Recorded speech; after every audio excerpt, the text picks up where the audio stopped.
It's Tuesday afternoon, 4 p.m. in Switzerland. It's Space Café WebTalk time. Our Space Café WebTalk, 33 minutes with Kenneth Hodgkins, will begin soon. Thank you for joining us for this very informative and definitely very inspiring event about the future of our global space economy. As always, we really appreciate your participation and your ongoing feedback.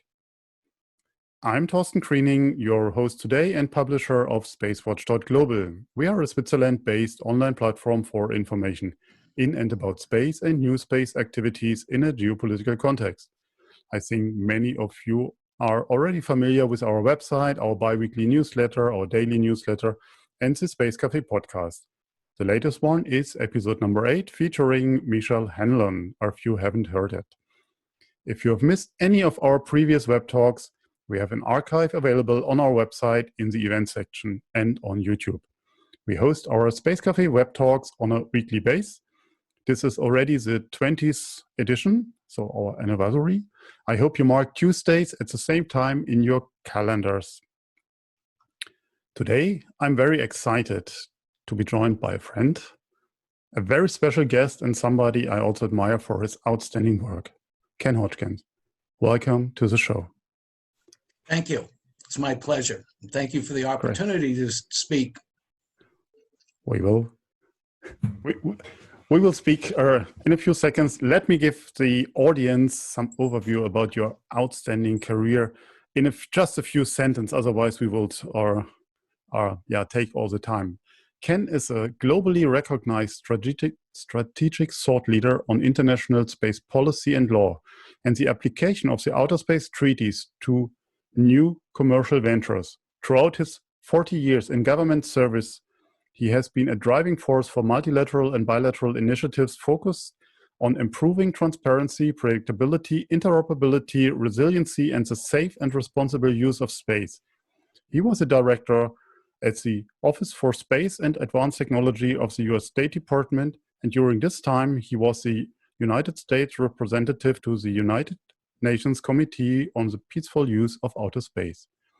Ken was the lead negotiator on international guidelines on remote sensing of the Earth, the use of nuclear power sources in space, mitigation of orbital debris, and the long-term sustainability of the space environment. And today, he is the president of the International Space Enterprise Consultants. And why do I tell you all of that? We spoke in the previous web talks about many of the results of his work. And today we can speak to the man behind. I'm very proud to welcome you, Ken, on my show. Let's start with setting the scene by giving a short overview on the global space economy. This $3 billion market, what we have today, where do we stand, Ken? Well, thank you again for this opportunity to speak, and thank you to everyone who's joining us today. So the global space economy is a concept that is all-encompassing now, with private enterprise, with government activities, non-governmental activities, as well as a multilateral frameworks that we've set up. And the thrust of the global space economy is to ensure that future generations can use space in a sustainable way, but also move beyond low Earth orbit to the moon, Mars, other celestial bodies. And how can we use that for the benefit, not only commercially, but for society and for scientific discovery.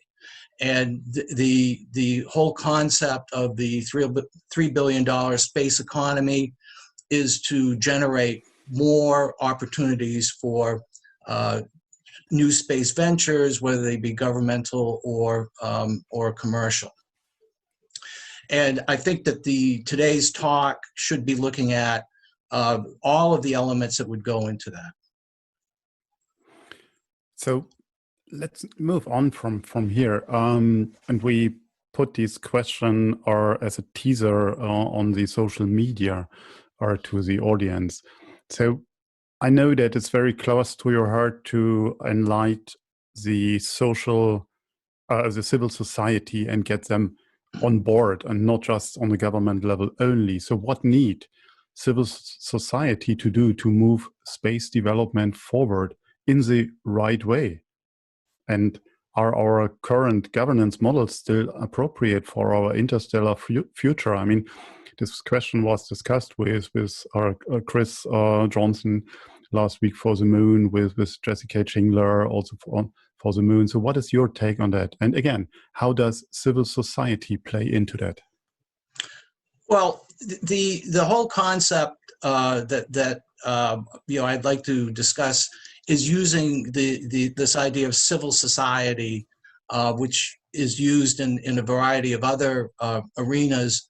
But I think it's the civil society writ large is very important now for the global space enterprise, and that is what is it that the private operators need in order to move forward with their new space ventures.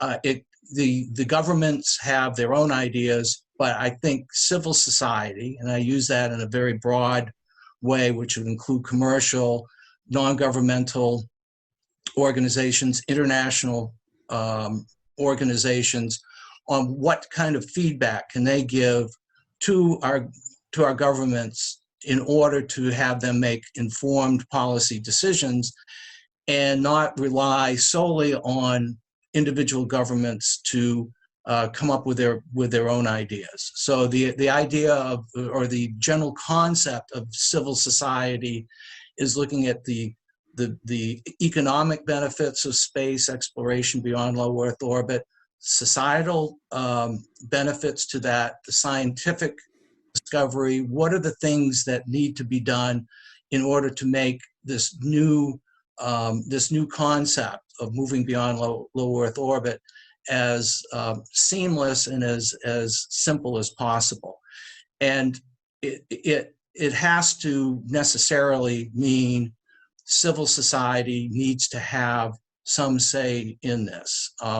If you look at, for example, the sustainability development goals, all of those are linked in one way or another to space, even though it might not be apparent. But though the space technology, the use of space is going to be crucial for sustainability on Earth as well as sustainability in space. And therefore, what we have to do is create a kind of a broader cross-section of stakeholders in providing back to the governments what they need to make their job easier.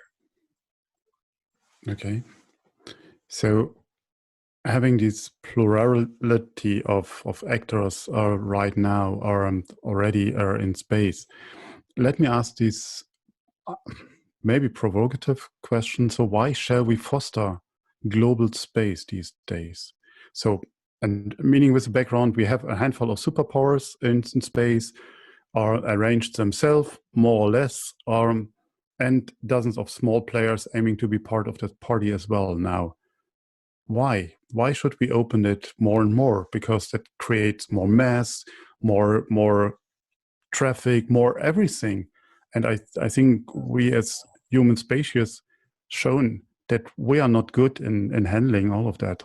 I mean, so why should we foster this global space economy these days? Well, the fact is that, again, space touches everyone's lives on a daily basis, whether you're talking about weather forecasting, using satellites to monitor agricultural development. GPS is a prime example. Without GPS, you could not use the internet. You could not use ATMs. You can't use your cell phones. And so everybody has a stake in what goes on in space. And the interesting evolution of what I would call the space enterprise is more and more actors are entering into the space realm. With the development of microsatellites, you have universities, you have private companies, you have governments that now can launch a satellite, a quarter of the size of a traditional satellite and do almost the same thing. And so what I think we need to do is recognize that, first of all, and then secondly, it's not so much why do we want to open up more actors in space. It's more, what is the shared vision on how we conduct our activities in space to reduce the possibilities of conflict, of collisions of objects in space, and how do we bring the global community together in this shared vision. And so what's really interesting is that I don't divide the world up in terms of spacefaring versus non-spacefaring countries, because now what we have is the ability of a variety of countries now being able to use space. So what would be the rules of the road? How do we do this? Because it's a fact. We are going to have more actors in space, which I think is just generally a good thing. And therefore, if we're going to have that development, then what is it that we need to do? And that is where this dialogue, particularly today, I think is going to be very useful. And as you say, there were a handful of countries that had the ability to go into space. That's evolving very quickly. And therefore, what we need to do is have, as I said, a common understanding on what the rules are to promote transparency, predictability, of level playing field. And then the other part of this is the space enterprise is by itself now a multinational enterprise. And so what do countries or universities or companies expect to face if they're going to cooperate with other countries or with other entities under the jurisdiction of a particular country? That is, I come back to a predictable and transparent environment, which I think is good for everyone. And therefore, the idea that we're now moving to greater access to space and having it become cheaper and cheaper is one of the reasons why we need to look beyond whether you're spacefaring versus non-spacefaring. It's more everybody's spacefaring in one way or another. But as things are becoming cheaper and cheaper, as you mentioned, and more players are involved, will that not lower the predictability? Because is everybody playing after the same rules? Sure. I think we all agree we have the Outer Space Treaty, but even the interpretation of the Outer Space Treaty, as we last week heard from Chris Johnson, is really depending on lawyers or their words. So what does it need internationally at the moment to foster the global space activities in a good, in a perfect, in a forward-bringing sense? I mean, Niklas, just to point out, Niklas mentioned talking about the activities at OSAR, Copius right now. They are limited due to the crisis. So we have this negotiating vacuum, I would say, almost. So, and how? Yeah, what does it need at the moment to move on internationally? Well, you're right. We have the outer space treaties, and they were all negotiated during the 60s and 70s. But the way that the international framework has evolved is that the treaties are, by and large, they are working. Now, obviously, when they were negotiating these treaties, no one anticipated that there would be a private company that wants to go to an asteroid. However, the treaties are so flexible that national entities can take certain actions to implement the obligations under those treaties. And as a result, what we've been doing is looking at the binding treaties that, as I say, were negotiated during the 60s and 70s. And then we've looked at, for lack of a better word, best practices. So we have guidelines on nuclear power sources in space, on orbital debris, a whole variety of things. And then after, then the next phase is to look at what the national implementation is for those guidelines and for those treaties. And when you're saying that is everybody but playing by the same rules, you have to look at what the governments are doing at the national level in terms of authorization and supervision. And that's where transparency is so important. And that's why it's really encouraging that so many countries now have taken the time to implement national legislation that pretty much is consistent across the board in terms of how they implement their treaty obligations, what you have to expect in terms of getting authorization and then continuing supervision of their activities in space. So I'm not suggesting we need any new international treaties. I mean, it takes decades to do that.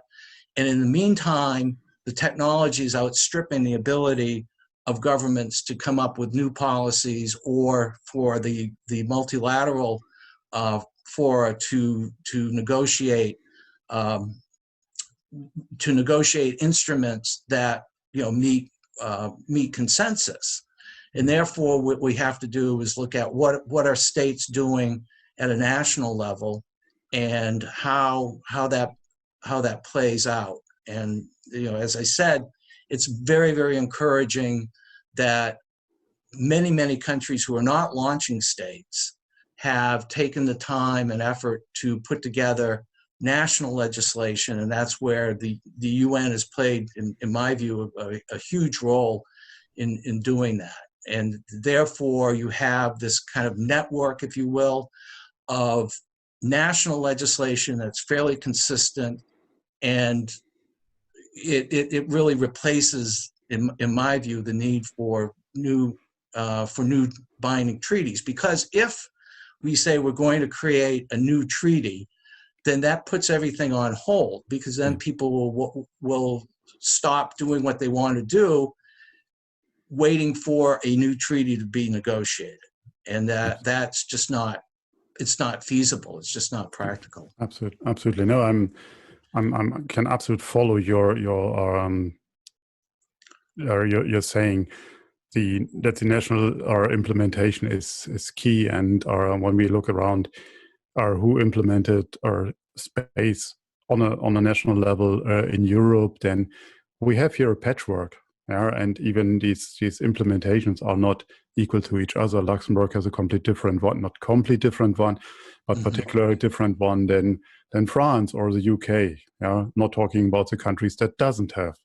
But the good thing is that I'm speaking to the representatives of Switzerland and Germany in the next weeks. So try to point it out. Before we moving on to technology, I would like to pick one of the questions that came in already from Jessica Chingler. She asked, many people argue that to spur investment in commercial exploration activity, we need to provide confidence by introducing a system of priority or other economic rights. Do you think it is necessary and sufficient at that stage? So in terms of economic rights, I guess what I would say is that the space is open for anybody to use, and there are very few restrictions on how you can use space. If you look at the Outer Space Treaty, you can't place weapons of mass destruction in space. You can't appropriate the moon or other celestial bodies. you can't interfere with the activities of other states. So in terms of looking at a general framework for the economic part of what we're trying to do in space, I would argue that we have to really look at, again, we have to look at the technologies that are being developed, how they play into our global vision, and more importantly, I think, is letting national entities decide what is in their best interests, as long as it's consistent with the international framework that we have today.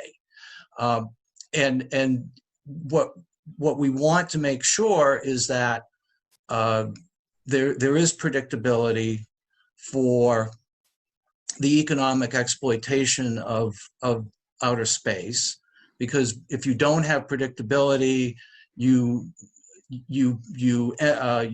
inject a certain level of uncertainty that kills any kind of business plan right from the start. And these ventures take years and years and years to attract investors, and then to develop the technologies, and everybody just wants to know what the rules are going to be.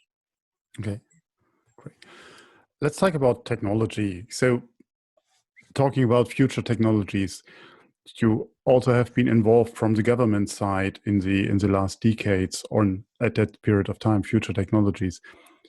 What is their economic value versus the risk potentially caused by them? So, I mentioned earlier, you've been involved in the nuclear power in space, small sat development, and so on. Right. So how do you leverage this economic value versus the global risk? Well, so there are a couple of things that have occurred over the past 15 or now even 20 years. I mean, the first one would be the microsatellites. And that is, in my view, kind of a game changer in terms of access to space. Now, people will argue that all you're doing is launching debris, because the small satellites can't maneuver. They're in orbits that obviously they will decay. But on the other hand, that technology is crucial. So when we negotiated the debris mitigation guidelines in the UN, and then adopted these guidelines, in national legislation, and then developing this whole concept of space traffic management, it really gets to that point of balancing the risks of new technologies versus the benefits. In the case of nuclear power is an enabling technology in order for us to move way beyond low Earth orbit. So all the probes that go to the outer limits of the galaxy need nuclear power, because you don't have enough solar energy to operate those satellites.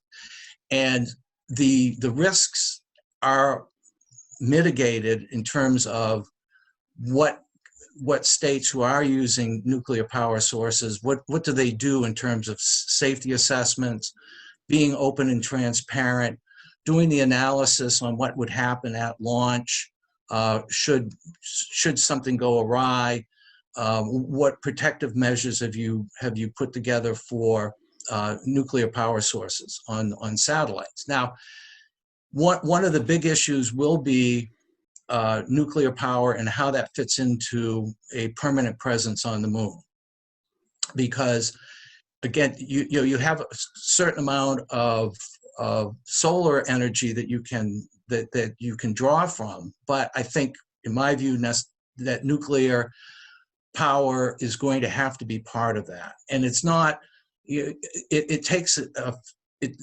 nuclear power takes different forms. So you have reactors, you have RTGs, you have little nuclear modules that provide heating. For example, the probes that go to the surface of Mars, again, have to have some kind of way of keeping the the rovers and whatever warm enough in order to operate. So the risks have to be mitigated, but it also has to be internationally accepted in terms of what states are doing and how they implement what they consider to be the safe use of new technologies. And as I say, the microsatellites is a prime example. I think nuclear power is another one, because if you're going to do large-scale operations on the moon, again, you're going to have a variety of power sources. And if you want to continue to go to the outer reaches of the galaxy, you necessarily need nuclear power. And again, we have in the U.S. a very, very specific process that we go through in terms of doing environmental impact assessments, making those publicly available, and the principles on nuclear power sources that were adopted by the UN provide that, even though they're non-binding, they do provide that kind of political commitment that you will do this in a safe way. Great. Thank you very much. So, talking about new space companies, which are omnipresent these days. So how do you see new space companies and space policies connected in a global context? Well, that goes back to my earlier point concerning civil society. Mm-hmm. And how do we organize ourselves outside of the government to provide the necessary input to the governments as they make policy? And the role of the commercial sector and its intersection with national policy is crucial. And so for all of the younger people listening to this podcast, the point that I wanted to make is that we have this whole generation of young people who are getting involved in space, and it's really kind of game changing in my view. And you have a lot of great ideas from young entrepreneurs. They might be very skilled in the scientific realm as well as in the engineering realm, but they have to understand the entire process of launching a venture and then having to deal with legal issues or national legislation. And that's why I think the SpaceWatch.Global concept is very, very useful here, because now what you can do is kind of merge those two things and have the up and coming generations of space explorers understand the totality of what they're going to have to deal with, because there are so many different types of technologies that are being developed that don't fit neatly into what I would call our traditional space activities, and they have to understand how that impacts on their vision for what they want to do individually or what they want to do as part of a company. And that part of it, I think, is really, really crucial. Thank you very much for pointing that out and mentioning these activities. I mean, before we come to an end, we would like to announce a new initiative we have in mind, and that plays exactly that way. So we are almost at the end, but there's one burning question, or actually two burning questions. Sure. The question from me is, so what do we have to do now or next for a sustainable future in space? And that question goes along with Kevin Brusky. That's the question: which countries are leading in implementing the LTS guidelines? Are you aware of those? I mean, we have seen the adaptation last year, but which countries are implementing that? So is that also part of this sustainability or sustainable future? The LTS guidelines, correct? Yeah. So that was really that was an interesting exercise because it really changed the dynamics in terms of looking at how we use space.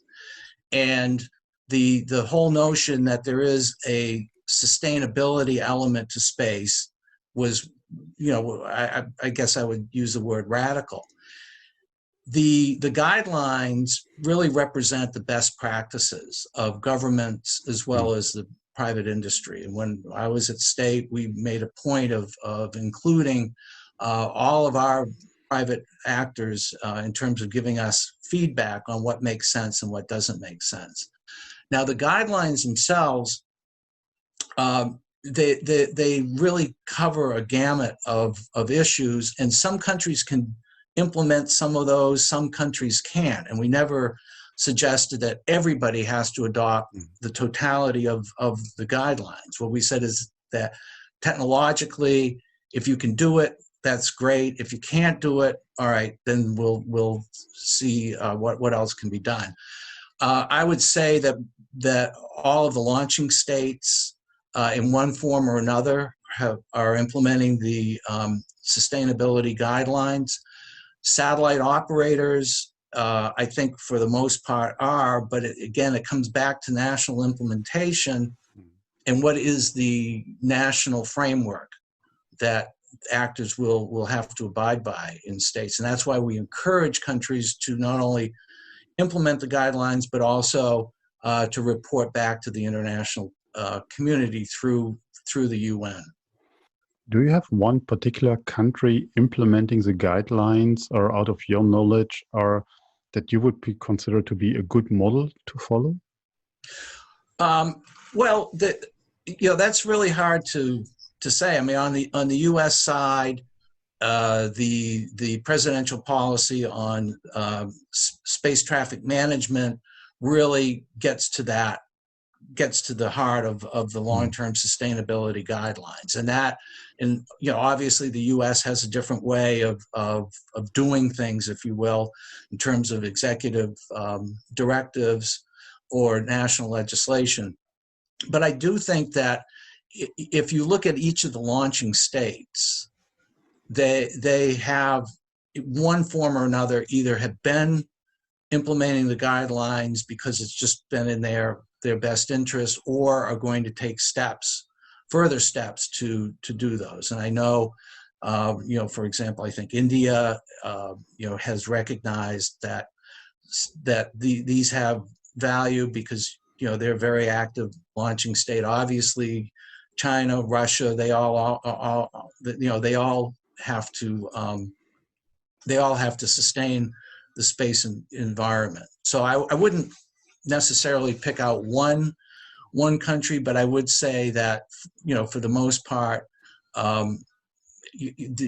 governments have recognized that these guidelines are something useful and that they'll take steps to implement them, again, based on their own kind of governmental practices.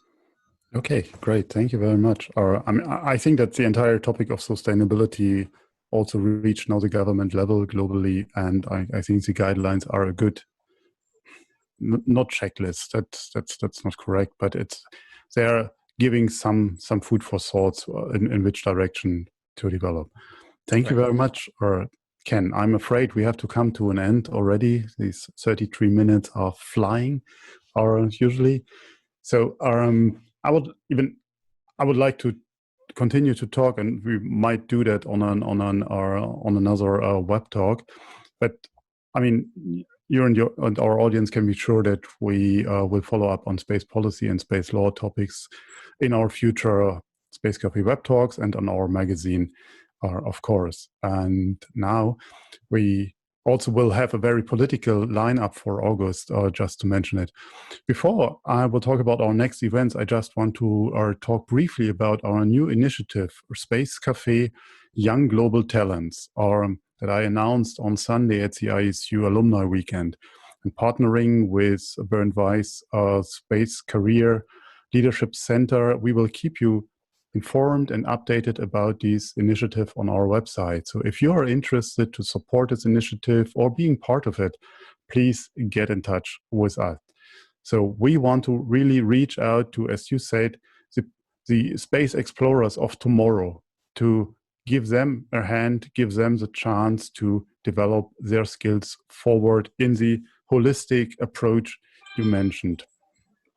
So our upcoming webinars are next week. I will talk with Renato Kaprun, the head of the Swiss Space Office, about the space innovation made in Switzerland. And I really can encourage you to follow that, because Switzerland is one of the unknown champions in the space industry. They've been in part of all the space missions you can think of, and most people doesn't even know about that. But it's pretty cool to look behind the Swiss curtain here. On the 25th of August, I will talk with Thomas Jatzombeck, the federal government coordinator of the German aerospace policy, and we will talk about space in Germany and in Europe, or especially these days where Germany leads the EU presidency. And as an announcement, and many of you that have been guests in previous web talks got this message from Eventbrite today. On the 1st of September, I'm thrilled to announce that Jean-Jacques Dordain, the ex-ESA Director General, will be my guest to talk about the European new space scene. All events are online on Eventbrite as usual. And as always, we would like to hear your feedback, so please get in touch with us on Twitter, on Facebook, or LinkedIn. Don't forget to sign up for our daily or bi-weekly newsletters. And thank you all very much for your interest today. And thank you, Ken, for your exciting talk and being my guest. And thanks again to my entire team behind the scenes for doing that great job week by week. Again, I hope you will all stay safe and stay healthy. Thanks for joining us. I hope to see you next week. In the meantime, visit our website and follow us on social media. And if you're in the Northern Hemisphere, enjoy the summer. So thank you very much. Bye-bye. Bye-bye. Thank you.